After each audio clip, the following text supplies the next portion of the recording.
आबासाहेबांची तिसरी पुण्यतिथी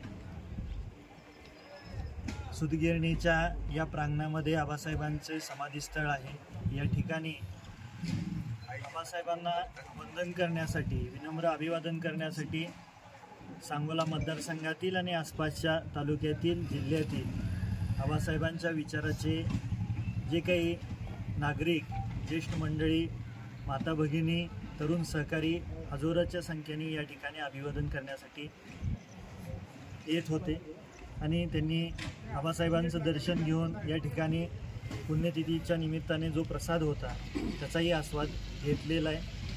हे तिसरं वर्ष आहे। तिसऱ्या वर्षी मोठ्या संख्येने या ठिकाणी नागरिक उपस्थित असतात आणि तिन्ही वर्षाचं वैशिष्ट्य म्हणजे तिन्ही वर्षी या ठिकाणी आबासाहेबांच्या पुण्यतिथीच्या दिवशी पाऊस येतो।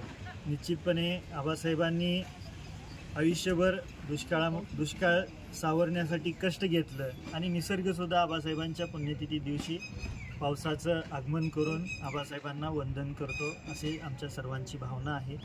या ठिकाणी सर्व पत्रकार बंधूंनी आबासाहेबांच्या पुण्यतिथीच्या निमित्ताने बातम्या आणि जाहिराती दिलेल्या होत्या। त्या कारणाने सर्व तालुक्यात आणि आसपासच्या तालुक्यात, जिल्ह्यामध्ये आबासाहेबांच्या पुण्यतिथीच्या बातम्या सर्वांपर्यंत पोहोचल्या।